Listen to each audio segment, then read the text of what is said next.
everyone. What's up, YouTube? Shawn DaGamer here with Changing the Questions on Paul Laporte. Hey, you got the last name right. Sometimes people do the porte on the end, but no, that is correct. Hello, everybody. Thank you for having me on here, Shawn. No, thank you for all the support you've been giving me over the past week or so. I really appreciate it.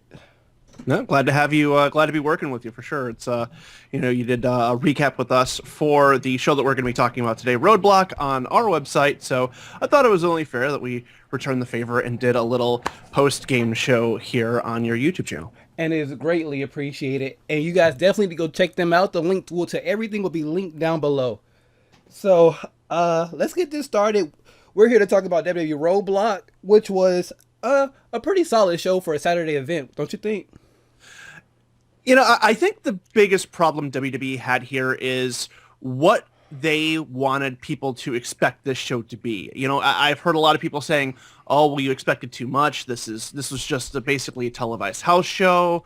But then they promoted it and did everything like this was a regular pay-per-view. So, I mean, if you're going under the assumption that this is just a house show, or it's just kind of like like a Saturday night's main event or something, I suppose, then it was good. It was certainly passable. But if you were going under the assumption of what I felt they promoted it like, which was a pay-per-view where you expected something to happen, then I think you got disappointed, and that's kind of more where I fall into. But we'll talk more about that later. Right. I think if you got disappointed with the outcomes of this, you're probably overthinking it, because, like I said, it was just something like the Beast in the East special they ran with Brock Lesnar a few months ago. Just something to bring people into the network, and the WrestleMania hype they need to build up. That's fair, but if you'll remember the Beast in the East show, that had an NXT title change that has still stood to this day. So something happened on that card. Right. Where we'll get to the title changes or lack thereof later. So let's get off with the first match tonight, which actually was for the tag team titles, was the New Day versus the League of Nations, which was Barrett and Sheamus. How did you like this match? I'm surprised. I mean, I know that they announced it beforehand, but the Barrett Sheamus teaming was the first time that they did that. Also, they had no other League of Nations members out there to come out with them, which, if you're looking at it from a standpoint of does this make sense, they would want at least one guy out there to counteract Xavier Woods in the numbers game. So this is one where all these guys work together well, and I knew that they were going to. They're all good wrestlers, but I don't think that they gave this. I felt a little short to me, and just the fact that the League of Nations is so stagnant and so unimportant, it was difficult for me to get invested in what otherwise could have been a good and memorable match. Right. My problem with this match was the lack of development going into it, like you said, because I like all the members of the League of Nations. It's just together, they don't mesh. Like, you have a stable full of champions, and they just don't mesh, it seems like. No, you're right. I mean, their only defining characteristic really is that they're all not from the United States. That doesn't really make a group of cohesive units. If you look at any other really well put together, look at the New Day themselves. These are three people who kind of have similar mindsets. They have differing wrestling styles, but they have chemistry with each other. And I will agree that, the League of Nations just, I don't know if it's just because it hasn't been developed or it's just not there, but they don't have any sort of really strong interaction with each other, whether it's they get along or they're fighting amongst each other. There's nothing to really make us invested in the stable. Right. Do you think the WWE is trying to, with like the popularity of things like the Bullet Club and the League of Nations, do you think they're trying to build more stables now and they just don't know how to do it, or they're just throwing stuff together and see if it works? Well, it seems like for the past few months that they have kind of tried to go that route. They were even trying to do that with like Dean Ambrose, Roman Reigns, and the Usos for a little bit, and then New Day in the League of Nations. And we don't know what's going to happen once Finn Balor gets moved up and Doc Gallows and Carl Anderson come in. Presumably, they'll be put together in some sort of fashion. I don't know if that's a conscious thing WWE is doing, or if they it's just a matter of this is how they're trying to book certain people together, basically in a way of, well, we don't want to put the time and energy into making storylines for each of these individual characters, so we're just going to all kind of clump them into groups, and then that's going to be easier for writing for us. I'm not sure if it's one or the other, but it definitely does seem like they are trying to do more stables going forward, and they have been for probably the past 4 or 5 months. Right, which I'm fine with more stables. I just want them done right and not pushed right. I mean, pushed right, not just thrown together and thrown on TV. Say, hey, League of Nations, buy our shirt. Yeah, absolutely. They need to develop, and this is just true for anything. Yes. It seems like WWE has a problem developing their undercard and their midcard guys. It's just they don't know how to devote that time to them, and putting them in a stable maybe helps that problem a little bit, but it's putting a bandage on a broken bone. Right. All in all, I thought the match was, like you said, well put together. It was good for what it was. A nice opening match for this card. And we did see the New Day win with Big A getting the pinfall. Yeah, and this is the nice thing about the New Day seemingly turning face. I personally think that if WWE is going to kind of go to like the full transition of making the New Day face, they're going to lose kind of some of that shine to them, because I think that when they're at their best is when they're kind of taunting the crowd and riling people up. And I just don't know if it's going to be as effective if they're directing it towards heels as opposed to directing it towards baby faces and towards the crowds that they're in. But the nice thing about it is that we actually get to see them win matches clean now. Yes. And it actually makes them feel more important and actually feel more like competent wrestlers as opposed to just 3 goofballs with a trombone. Well, I love the 3 goofballs and the trombone. Oh, I love all of that stuff. I just want to see the 3 goofballs with the trombone win matches clean, because yes. Big E is an amazing wrestler. Kofi Kingston is an established veteran and one of the more underrated guys on that roster. And even Xavier Woods can go if given the chance. Yes, I want to see more Xavier Woods. I've been a fan of his for a long time, and I just want to see more Woods in action.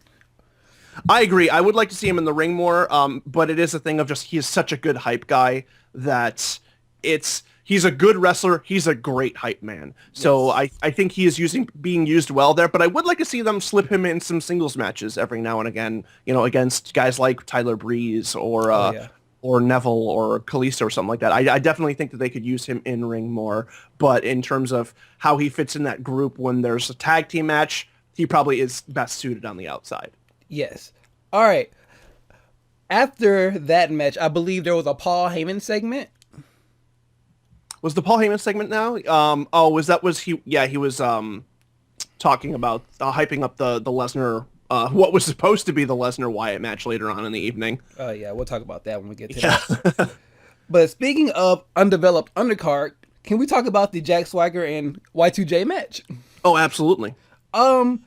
Which kind of I'm torn between, because I am actually a fan of Jack Swagger. I've always been. They just, like you said, couldn't use him properly. And that was the thing. We saw that with a couple different matches. Before we get to that match itself, the promo that Chris Jericho cut was awesome.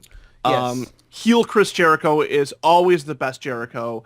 And the good thing about the thing that makes Chris Jericho a good heel as opposed to a guy like Triple H is Chris Jericho, when he's a heel, goes out of his way to be booed, to be hated, to be disliked. Whereas Triple H, even when he's a heel, Triple H, the man, just kind of still wants to be cheered by everybody. So he just doesn't really do anything heelish, or he tries to make himself look like a badass. Chris Jericho has no problem with looking like the biggest asshole in the world if it will get the point across that he's a bad guy. And the promo he cut against his home country of Canada I was just about to mention that. Fantastic. It was absolutely great. This is some of the best work, for a guy when in the past couple of years when he shows up on TV, I'm just thinking, oh, when is he going to leave?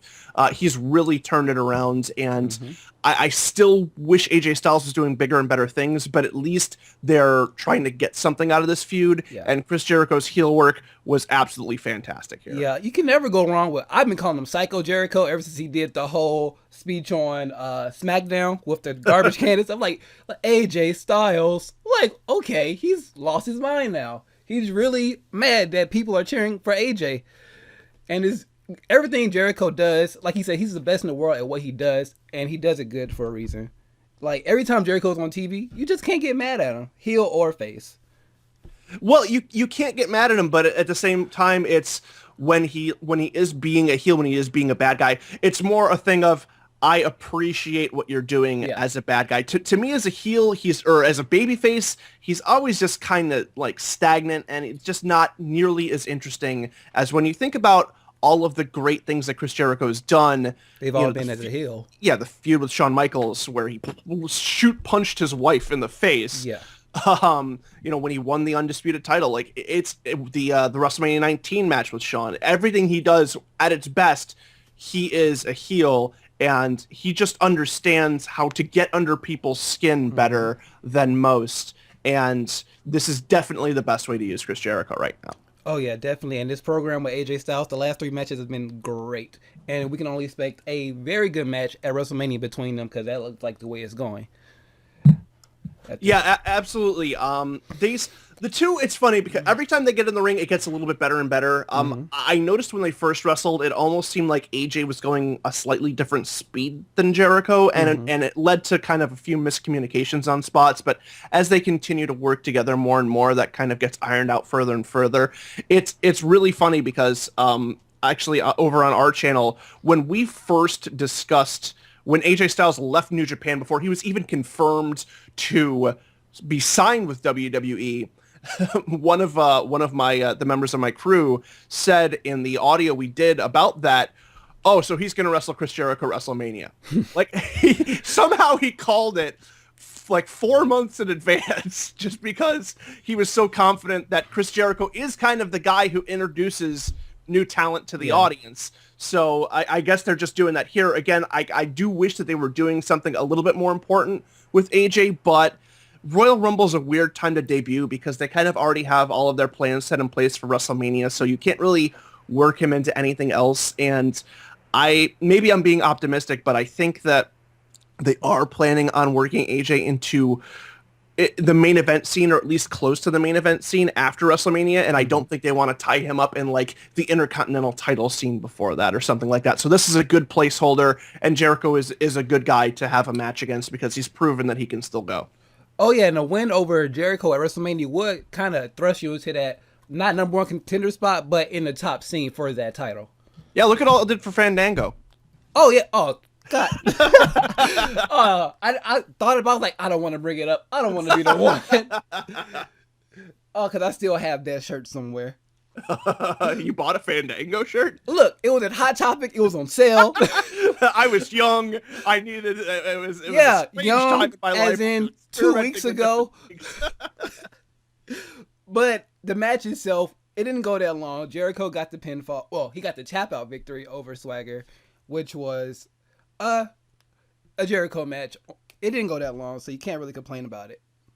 Yeah, and like you mentioned, it's just a thing of he was healing Jack Swagger in his promo, and I thought, like, that's weird. Like, why is he going for Jack Swagger? And then he shows up. It's like, okay, that makes sense. But still, you, as a wrestling fan, are trained not to care about Jack Swagger. You have no reason to have any interest in anything he does. And unfortunately, we saw that again later on in the night with Sami Zayn and Stardust. It's like, you know what? This could be a good match, but the fact that you have done nothing with this person and with this character for so long makes me just want to see something else. Like, is this over with yet? You know, is it done? And, you know, Swagger can put on good matches, and he has been even a good character in the past. It's just they have been so lazy with him that this really kind of fell flat to me, especially after Jericho delivering such a great promo. It's like, it was almost in reverse. Normally the promo sets up the match, or the promo sets up the match, and you're, you know, more interested in the match because of the promo. But because the promo was so good and the opponent for Jericho was so that you were like, well, the promo was good, but this match, I'm just kind of waiting for it to be over with, you know. Why not a Neville or something in its place to get a bigger pop? Yeah, I think Neville would have been a good thing here. I know that AJ Styles was doing a house show with Kevin Owens. I'd rather have seen that match and then this card. Yeah, absolutely. I know, that's the weird thing. It's like, why didn't they put that match on the card? Especially because they kind of needed to fill time. Yes. Why don't you have AJ Styles and Kevin Owens in a 30-minute Iron Man match? 2 out of 3 falls. I thought it was an Iron Man match that they were doing. It was, but it was 2 out of 3 falls. Oh, okay. Which, Wait, so it was an Iron Man match and 2 out of 3 falls, or if I read the reports right, yes. that's weird. But in any case, in any combination of those two going against each other in any sort of stipulation, why not have that on this card? I mean, I understand you want to put butts in seats for your house shows, but I don't know. That just seemed like a weird decision to me. Weird. I mean, maybe to get everybody like, WrestleMania mode, like have different matches around the country.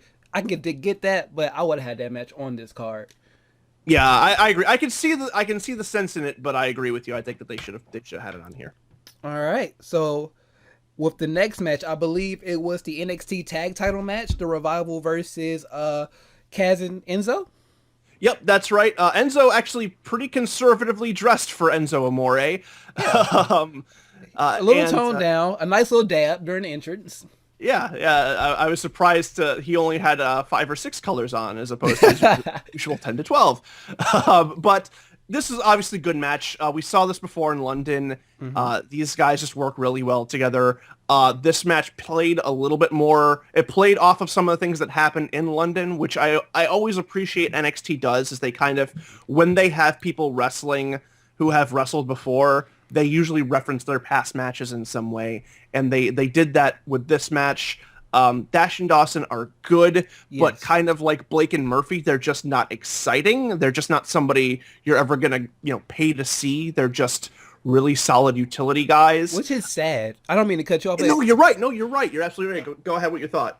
Which is sad because like you said, Dash and Dawson, Blake and Murphy, those are 2 great tag teams down there at NXT. They're just not getting the same push as a Chad Gable and Jordan or a Enzo and Cass, which is sad because, like you said, they're great. Their match in London was great, but even going into this match, I was like, the Revival, they're the tag champs. Yeah, I know, and I've touched on this on different things I've said, different like podcasts I've done, and different articles I've written. In NXT has this weird thing where it's supposed to be a developmental territory, but unless you are funny or you're a former independent worker, the crowd never really gets behind you. And that's kind of, I think I said that when I was talking about Elias Sampson, kind of the same thing. If you're like a homegrown talent, NXT just doesn't do a great job with getting you over for some reason. Right. And I think the Revival is just kind of another example of it. Those guys are really good. They're extremely technically strong. They're very fluid and crisp with what they do. They don't really have bad matches. It's just a matter of when do the 1920s strong man and pugilist show up? Like you're always waiting for something more colorful and more interesting to happen. Case in point with Enzo and Cass. Also with this match, there's so many rumors circulating about Enzo and Cass moving up to the main roster. That it's like you just kind of knew they weren't going to win this match. So it was one of those things of it was kind of a wild card. It was probably of the title matches of the evening, the one that was the least predictable.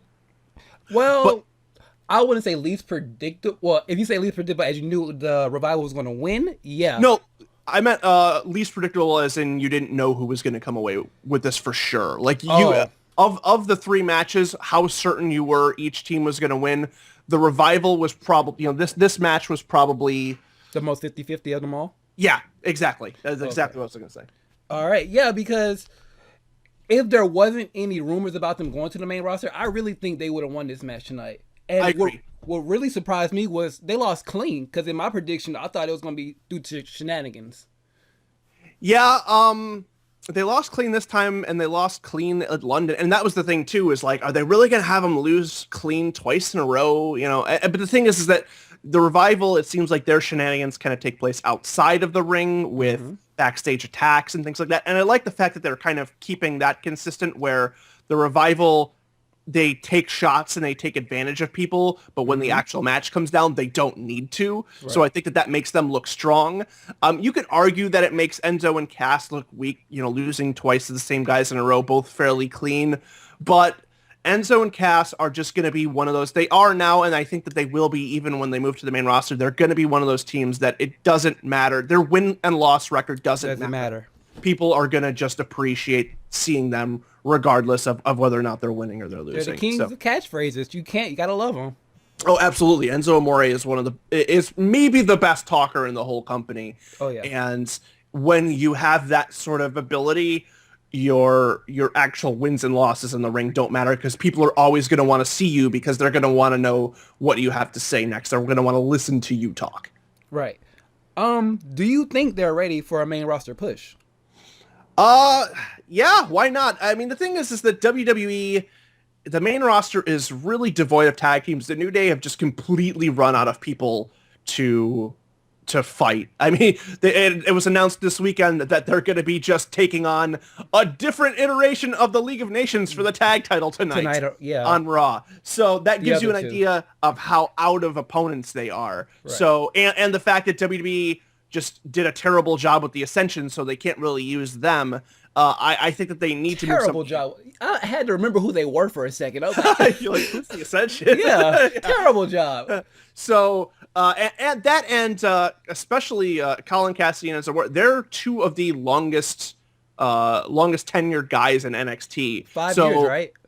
Yeah, I think that they've 4 or 5 years. I remember seeing something recently when Colin Cassidy was tagging with Rusev in FCW to give you an idea of how long that guy's been there.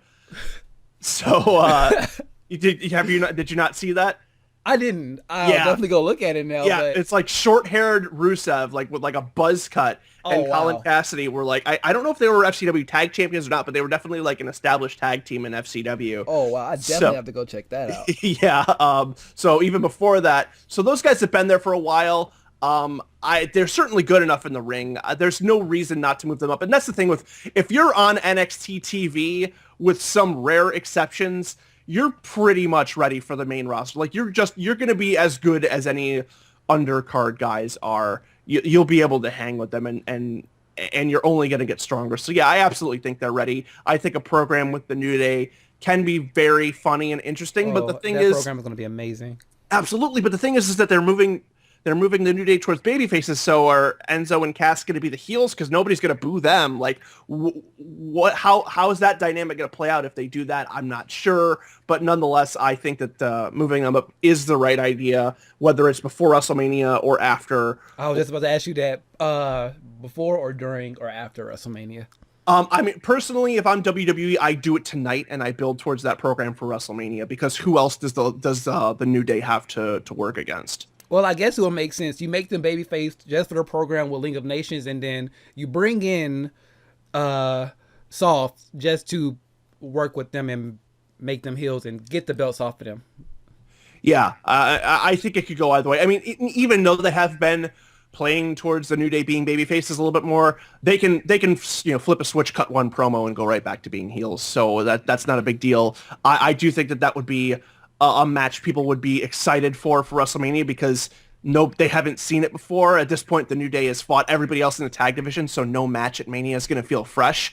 But if they bring up Enzo and Cass, I think that will be an exciting match that people will want to see and will get people interested in seeing WrestleMania for. Definitely. I believe after that match, there was the backstage segment between Natalya and Charlotte and Flair. Yeah, so this was basically, we forgot to set up a Divas title match on Raw and SmackDown this week, so now here's our excuse for doing that. The segment, it was, like I said, it was just basically to set the tone for the match. Mm-hmm. It was whatever. I wish it would have gotten a little bit more time and more thought added to it, and it also just made Charlotte look kind of dumb too, because anytime they do this where it's like, oh, you're Divas champ, I want a match against you and I want it for the title, and then the Divas champ's like, no, that's stupid, why would I put my title against you? Oh, well, I'm gonna taunt you a couple times. Okay, fine, here's the title match. Like it always, well, to her defense, the first time it was her dad's fault. Yes, that's true, and that was fair, but this time they don't have that excuse. You're right. But in my opinion, I thought this was match of the night. Oh, I thought the match itself was good. I thought the match itself was... But the segment. Yeah, the segment wasn't... It felt thrown together, which is honestly what it was. Okay, so we both can agree the best thing about the segment was Natty's shirt. Yes, that shirt is dope. I will absolutely agree with that. All right. Like I said, I thought this match was match of the night. It had everything that you wanted from a Divas match and a little bit more. Yeah. Well, I mean, if you saw these two in NXT, Oh yeah, that match was great. Yeah, they have what still stands to be one of the best women's matches in NXT. Yes. Still to this day. That match was fantastic. This one wasn't quite as good as that, but these two they work well together. However, again, this match was handicapped by two things. Number one, knowing beyond a shadow of a doubt there is no way in hell Natalya is winning this match. Of course. That was number one. At least when they fought for the NXT Women's title back at the end of that tournament, you didn't know who was going to win that. Right. And so that's number one. It's just knowing for sure that there's no way Natty is winning this match. And then number two, it's just, okay, all this wrestling's nice. When's Ric Flair going to get involved? And it was another thing of Natty has the sharpshooter locked on Charlotte, and then Charlotte kind of crawls over to the ropes, tries to grab her father's hands or whatever. And Natalya actually drags her away from her father, and then still lets the hold go to go argue with Ric Flair. like why? Yeah, it seems like every time, like it was the same thing with the Becky Lynch when Ric Flair just kind of haphazardly tossed his coat at her. Like, why are you stopping wrestling when you have this match locked to go argue with the old guy? Why are you doing that? It doesn't make any sense, and it just makes her look bad. It makes everybody look bad. It makes Charlotte look like she can't get the job done as a champion on her own. It makes the challenger look bad because they're stupid, because they have the match won and they're deciding to chat it up with an old guy instead. And Ric Flair, he's fine. That's what his job is there to do, but he's doing it in kind of a lazy way where he's not really interfering in any sort of way that's meaningful. He's just kind of waving his arms and jumping up and down, and all of a sudden they have to wander over. It's like if you're playing like WWE 2K16 or like old Raw versus SmackDown games where like the manager would jump up on the apron and then the ref has to go over and this is my pinfall. Yeah, exactly. So it's just like that. It just feels lazy. And these two, for the match they put on, it was really good, but they deserve better. They deserve more of a spotlight. They deserve to have a more interesting story being told in their matches. So with Flair, do you think Charlotte just tells him I don't need you, or does like Becky Lynch or Sasha Banks have to like say your only reason you're winning is because your dad's at ringside?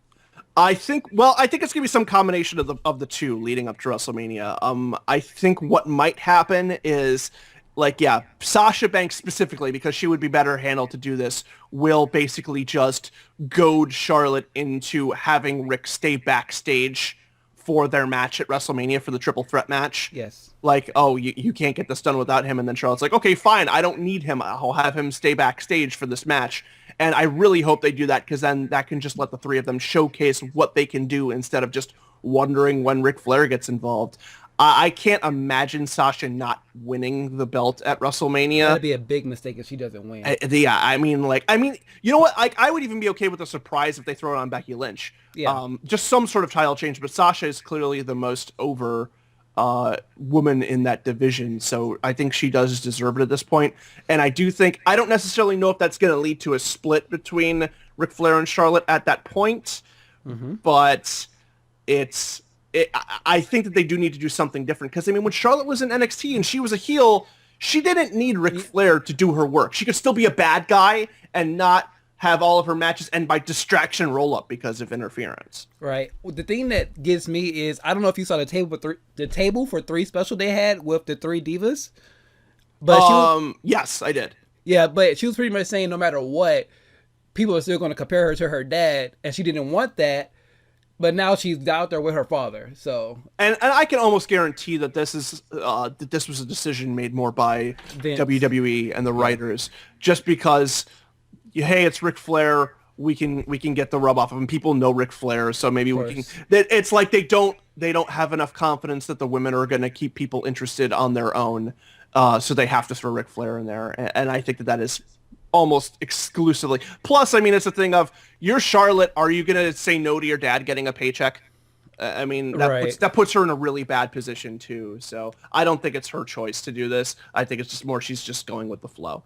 Of course. Like I said, that was match of the night for me. But let's move on to a match that probably shouldn't have been on the card just to have him there. But Sami Zayn versus Stardust. I believe that was the next match, right? Yes.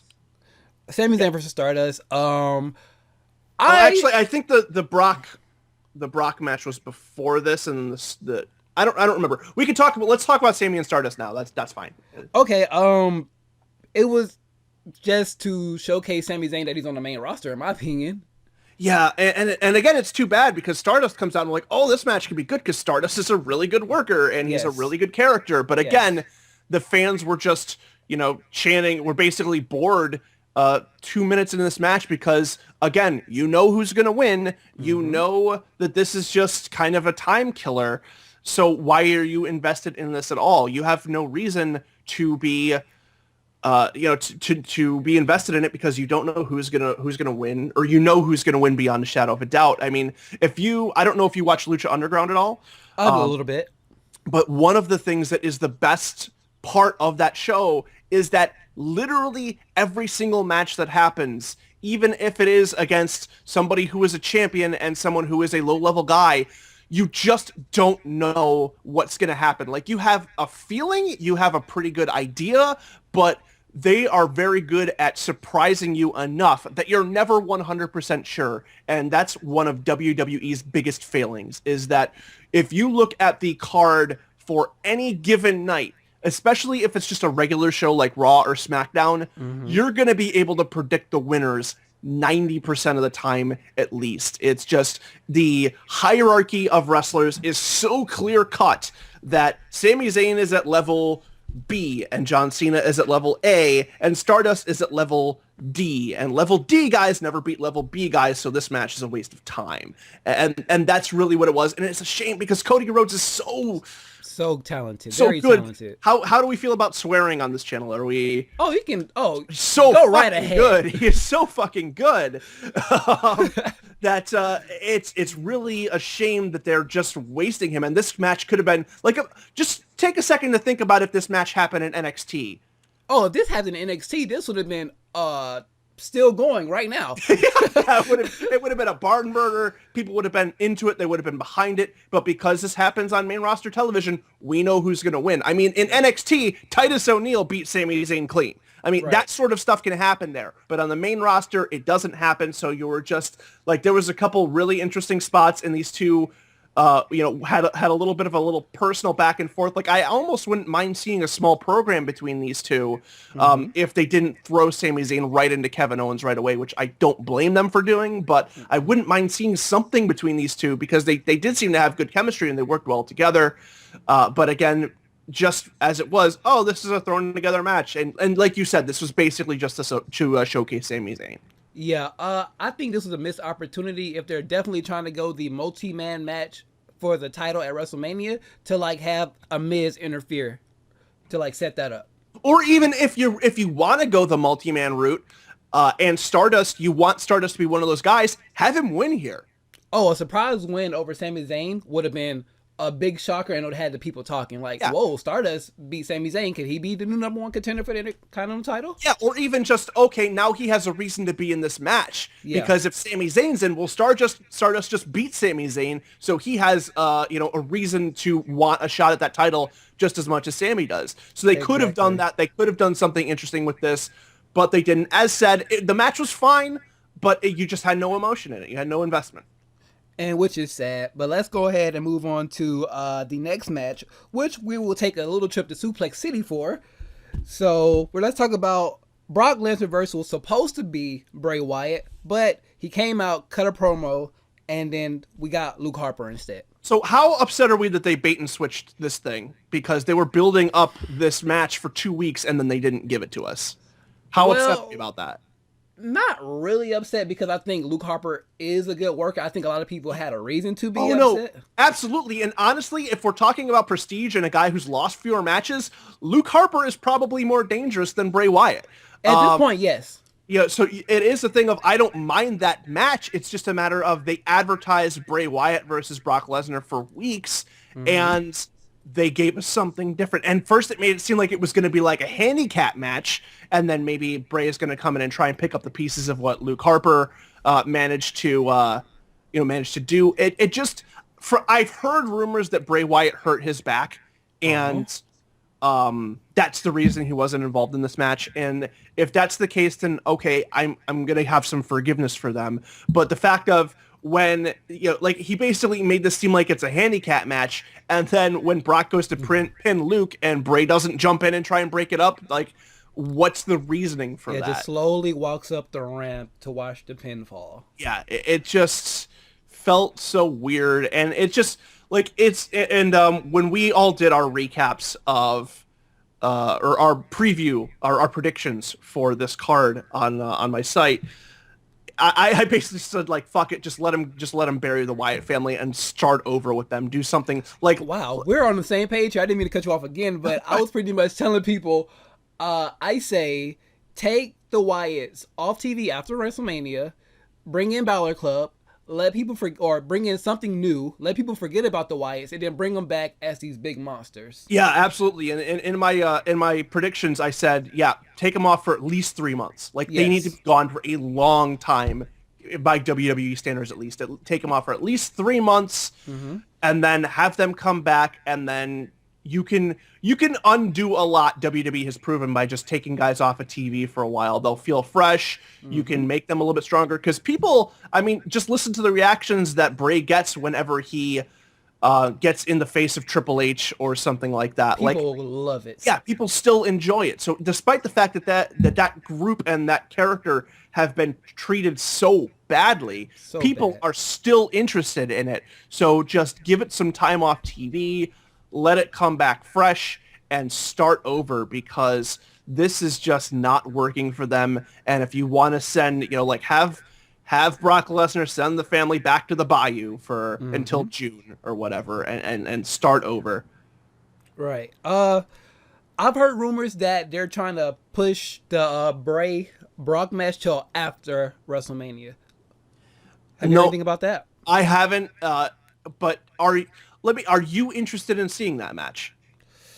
At this point, Bray Brock, with Bray's character on the losing streak as he is, no, because I can't see Bray beating Lesnar at WrestleMania. Exactly. Or anywhere. You can't. Anywhere. I can't see Bray beating Brock Lesnar in a pie eating contest. Like, I don't see him beating him in any fashion in any sort of contest at all, because he's been booked so. It's basically like you have the guy who has been booked stronger than anybody on the card against the guy who has been booked worse than anybody on the card. How do you think this is going to go down? How do you expect us to be excited for this match when we have absolutely zero reason to believe that Bray Wyatt is going to defeat Brock Lesnar in any sort of contest, whether it's one-on-one or 4-on-1? It's just not going to happen. So just, I feel like I said, just do it. Do the match, get it out of the way, and then let's send the Wyatt family off for a bit, and then bring them back a few months later. Just reset them, do some sort of reboot on the whole group, preferably without Braun Strowman, but I guess if you want to keep him around, you can.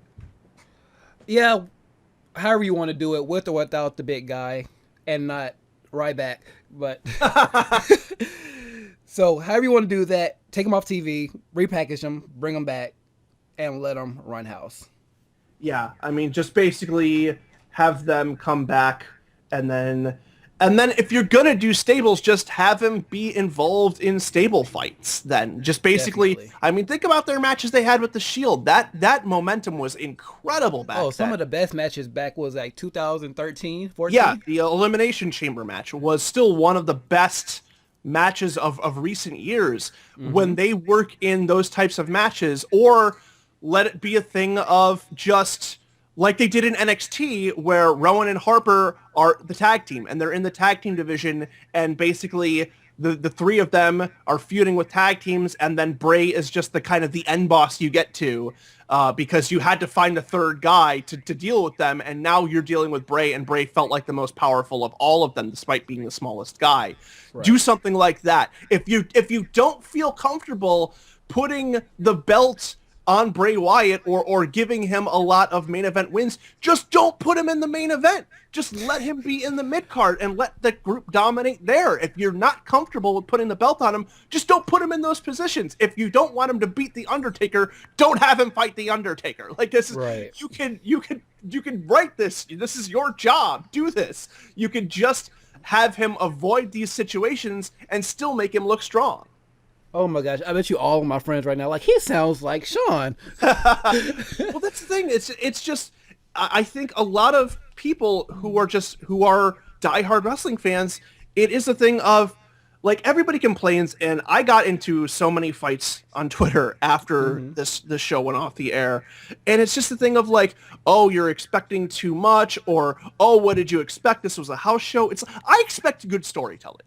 Like Exactly. I just expect a good story. Like I expect when I watch any other television show, it's like, okay, if you're going to use the excuse that it's just pro wrestling and you should just not criticize it and sit there and be entertained, like why aren't we all just watching Teletubbies right now, where it's just bright colors and happy noises? Like if we're not going to be critical and want something engaging and intelligent, then why are we watching Game of Thrones or Better Call Saul or anything that we watch? Why are we watching those things if we don't want to be interested and engaged? And that is just where they're failing at this point. It's not a thing of I don't hate WWE. I don't hate Roman Reigns. We'll get into that a little bit later. It's just a matter of they're not telling good stories right now. I want them to tell good stories. That's it. That's all we want. Just good stories. And this Brock versus Bray is, when you think about the Wyatt family and Brock Lesnar, it's written right there. They're both two powerhouse beings, and you just want to see them go at it.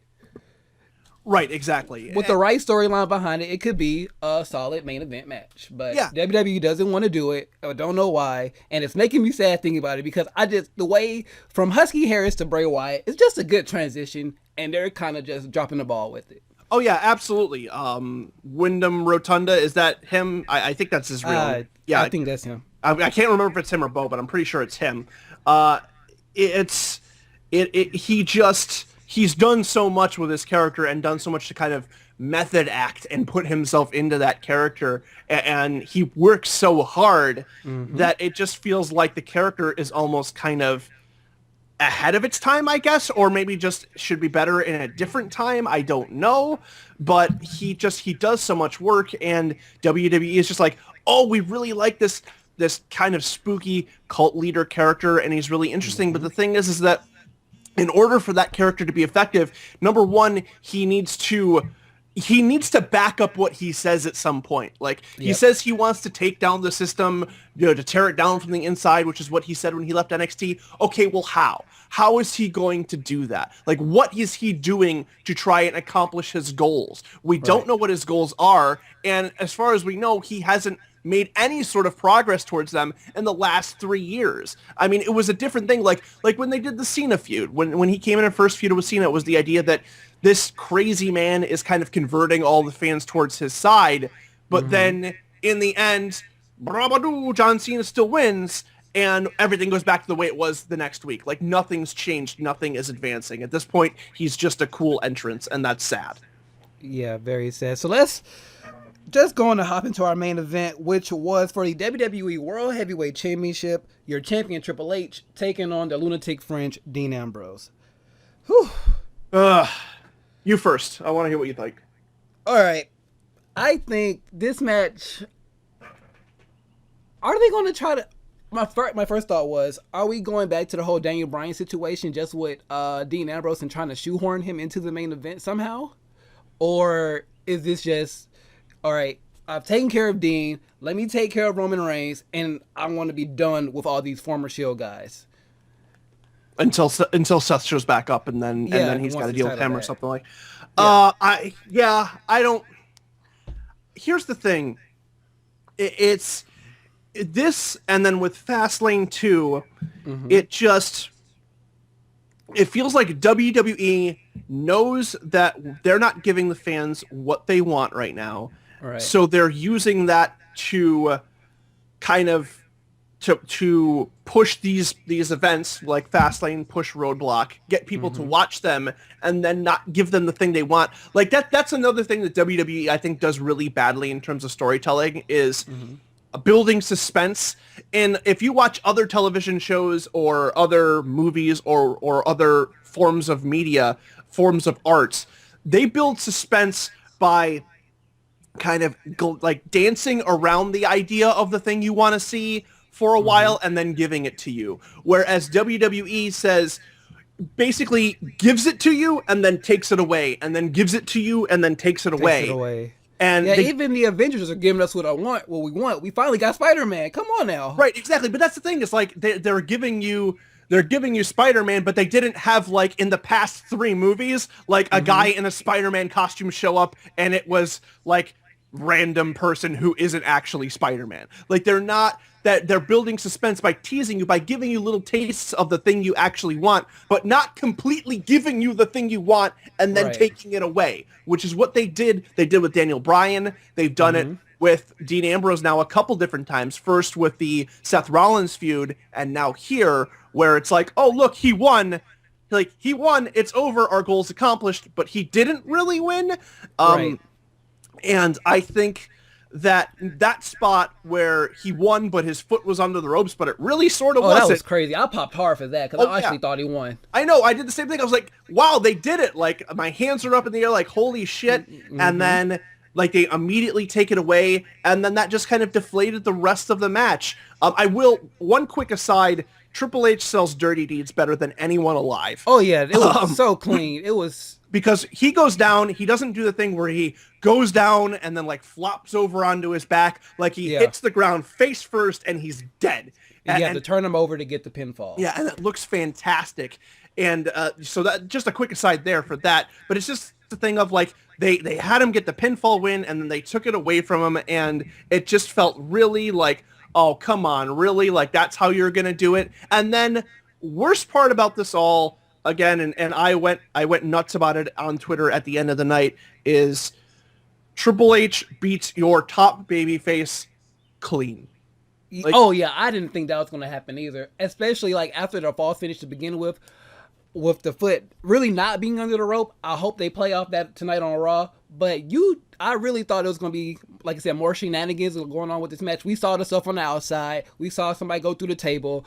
But a little bit more could have been done, and I don't think Dean should have lost this match clean. Yeah, I mean, Triple H nails him with a sledgehammer or something happens. Yes. But what you just did is you basically just said that a 46-year-old man is the strongest person in your company.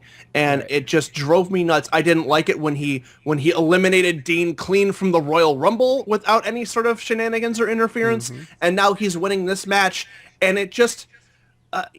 again, Dean's strong enough that he can get through it, but it just makes your talent look bad. And I've said it before, everybody talks about this nostalgia of, wanting to see, like, Sting back in the ring and, like, oh, we want to see Rock back, or Steve Austin or whatever. Like, I'm done watching 45-year-old guys wrestle. Like, I just don't want to see it. I want to see, like, yeah, I loved Shawn Michaels 10, 15 years ago, but he's like 50 now. I don't want to see him wrestle anymore. Like, I can go back on the network and watch all of his best stuff at any time. I don't need to see a half-assed version of the guy that I used to love out there taking time from people that I love right now. Right. And that's what they're doing, is that they don't have the confidence to let these younger guys have, they're sort of kind of flirting. They're letting Junior borrow the keys to the car, but they're not, they're not buying them in the car. Yes, now putting him on the insurance. That's a really good analogy. So it did, and that just kind of felt like that was what was going on here. And the fact of, like, you know what, if you didn't want to put the belt on Dean Ambrose going in, fine. If you didn't want to mix up your WrestleMania plans, fine. If that's the main event you want, is really Triple H versus Roman Reigns for all its faults, okay. But to have him beat your top babyface, the people that... Well, you don't have any other babyface in that main event level. Right. To pin him clean is ridiculous. Yeah, absolutely. It's crazy. Have him low blow him and get a DQ, do something like that. Okay, fine. It's a cheap out, but whatever. At least it still makes Dean look good. But the fact that he got beat 1, 2, 3 for all intents and purposes with no sort of interference, no sort of foul play. I mean, yeah, he went through the table, but Dean did that himself. He put himself through that table. He put himself through the table. But the pedigree was funny. I don't care what nobody says. That was the funniest pedigree I've ever seen. I was too busy being angry to notice what was funny about it. What just slid in right into it? Yeah, he slid right into it. It was like the 9 count. He slid into it, and Triple H was right there for the pedigree. I was like, that is hilarious. That is, I mean, it's a good way to end a match. It's just that match, I don't know. Well, personally speaking, for the match itself, that was a bad way to end it. But personally, I just thought it was hilarious. Like I said, it's funny, and I don't want to take away, that match was actually really good. And if it was really good. If we're being honest, like, this was probably my match of the night. Just these two work really well together, and they just have a really good chemistry in the ring. But just the false finish combined with Triple H beating him clean just took so much energy out of that whole match that it's just like I said, I'm on my couch at the end of the night. You know, I more or less took the night off of work so I could watch this match. It's just like, why? Like, why did I bother sitting through any of this? No titles changed hands. No, there was no surprising wins. No storylines were advanced. Nothing was furthered. It wasn't even like a thing of like, you know, Triple H is, after the match, he beats, you know, he's assaulting Dean Ambrose and Roman Reigns has to come out and make the save. Like, there's nothing, nothing interesting happened. Nothing got advanced. People just backslid. Like, nothing went forward. You only just had people go backwards further. It just felt like a waste to me.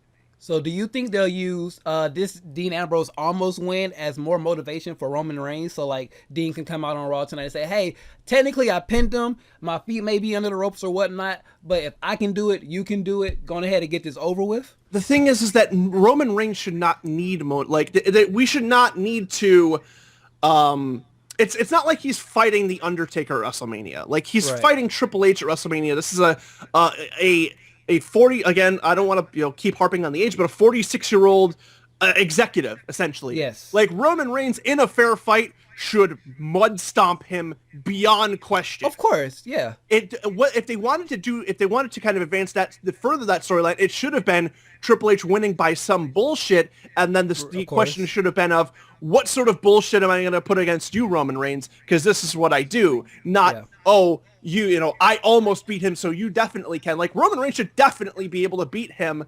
99 times out of 100, let alone, whether it's, when it's for such a big show at WrestleMania. This will probably advance the storyline in some sort of way. I just don't know how. Like, where do you go forward here? Like, Dean Ambrose has basically lost all claim that he should win this title because he lost clean to the guy who has it. Like, what excuse is he going to make? Like, they could play up the whole thing that his foot wasn't really under the bottom rope and the ref was paid off. But then how does that further, or what do you make that a triple threat match now? Do you make it a fatal? You can't do that. Oh, the crowd will hate that if you turn into a triple threat match, because if you do that, you turn into a triple threat match in Mania, then nobody wants Triple H, nobody wants Roman, then you have to put the belt on Ambrose. Yeah, exactly. If any other outcome happens other than Dean Ambrose, that's the problem with putting him in there. That's why I would have thought it would have been interesting, and if I was writing WWE, what they should have done is had Dean beat Triple H at RoadBlock, and then have him going against Roman Reigns, who is now a heel at WrestleMania. And then if you want to put the belt on Roman there, do that, because now he's a heel winning. His boos are acceptable. Like, if people are booing him, that's kind of what you want them to do. You still get to your end goal of putting the belt on Roman Reigns, but you don't have that thing of, like, now if this match stays the way it is, and honestly at this point I just kind of hope it does. Like, just, you know what, fine. If this is what you want to do, fine, then do it.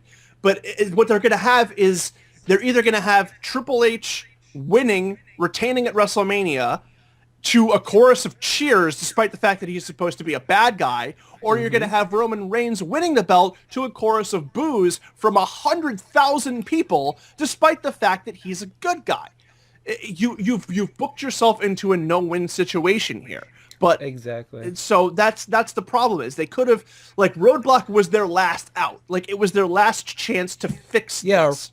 RoadBlock was pretty much WrestleMania light. Well, everything leading up to RoadBlock, like we said, there was an AJ Styles Kevin Owens match. There's a whole bunch of good matches that have been going on, not on WrestleMania. They've been giving you everything that you wanted at WrestleMania before, I guess, to try to appease us. But I would rather have some of this stuff at Mania. Yeah, I agree, and just like I said, it seems like they've booked themselves into a corner where, hey, we have, or you want this thing, but we're not going to give it to you, but we expect you to react the way you want anyways. And again, like, I guess we could just end this by talking about Roman Reigns and the fact of, people keep saying like, oh, well, you need to give him time to build him up. People didn't like Stone Cold. People didn't like The Rock initially. And that's true. And that's fair. The difference being is that Stone Cold was the ringmaster for 4 months before he went to Stone Cold Steve Austin.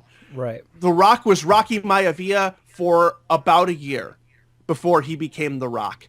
We're going on year 3 of Roman Reigns being the babyface that nobody likes. I mean, his push has been so mirrored to Cena's right now is crazy. It's like they literally said, "Oh, Cena's hurt. Roman, come here," and just put him right there. They just plugged him in. That's the thing is Roman is first he's substitute John Cena, then he's substitute Daniel Bryan. It's just they're not letting him be his own thing, and they're trying to force him to be something he's not. And again, everybody's so down on Roman Reigns, like fuck Roman Reigns and things like that. Like I'm not. He's fine. Not either. He's a fine wrestler. He's a good wrestler. He's a good character. He's not the strongest on the mic. Fine, but no one's good at everything. He shouldn't even be on the mic. No, he shouldn't. He should just be beating up people. And that's the thing. Or if he is on the mic, he should just be quick. Or just talking about, just instead of giving him these scripted promos to say and have him try and be like this comedy funny guy, just like talk about. That was brutal. That was so brutal. Just like speak from your heart about how you hate that these people are booing you. Just go.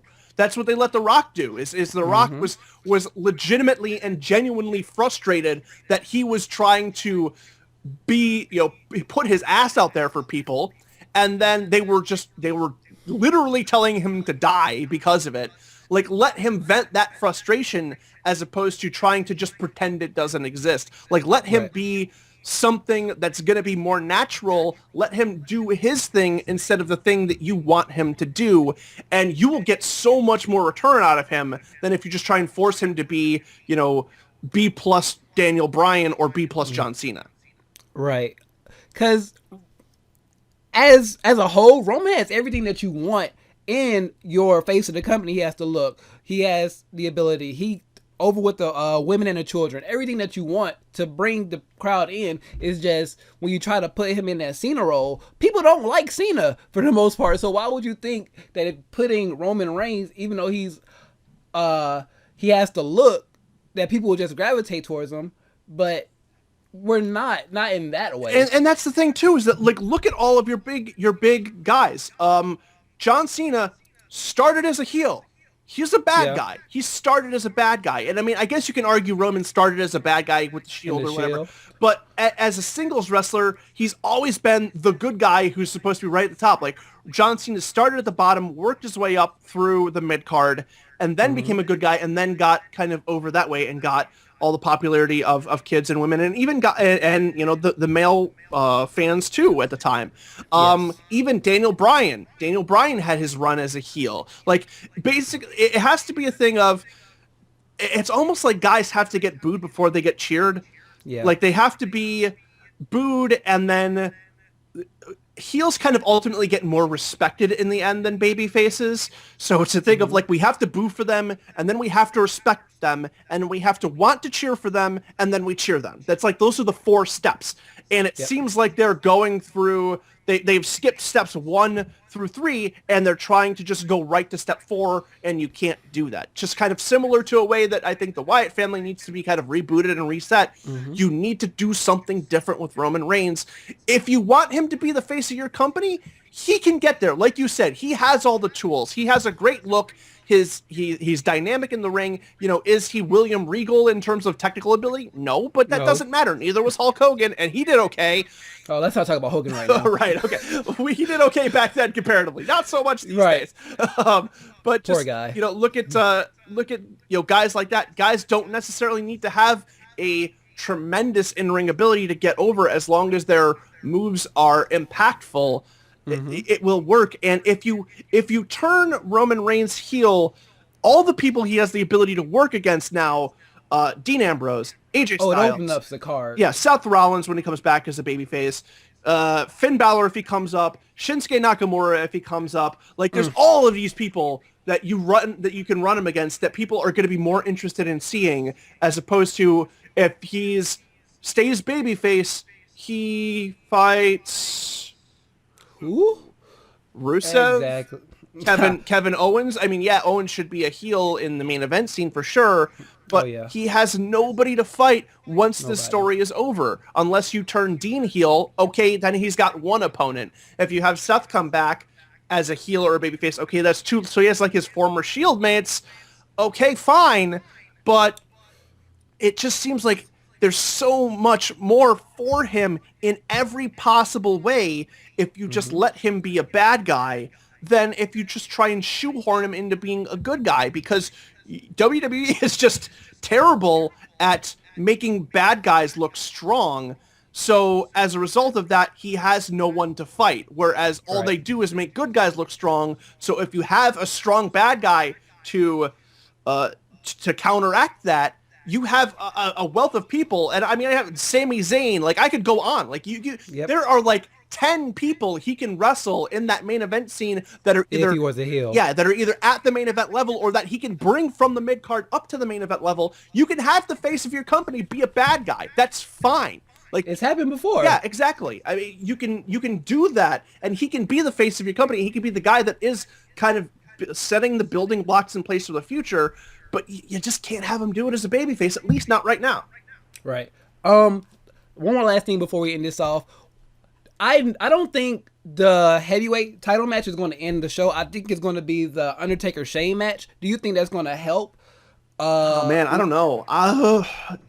I think if they're, because like you said, Roman's going to get booed when he wins the title. So do you think they can help mitigate that by having the Shane win at the end and then like leading into it? What if after WrestleMania, Shane wins, Roman wins, and then Monday on Raw, Shane said he's going to stop giving people who can't wrestle a chance? What if he's talking about Roman Reigns? I think that when he did cut that promo, I think that was what they were kind of trying to allude to, which just makes the problem even worse, because it's like, okay, now they know that this guy shouldn't be at the main event, but they're still putting him in the main event.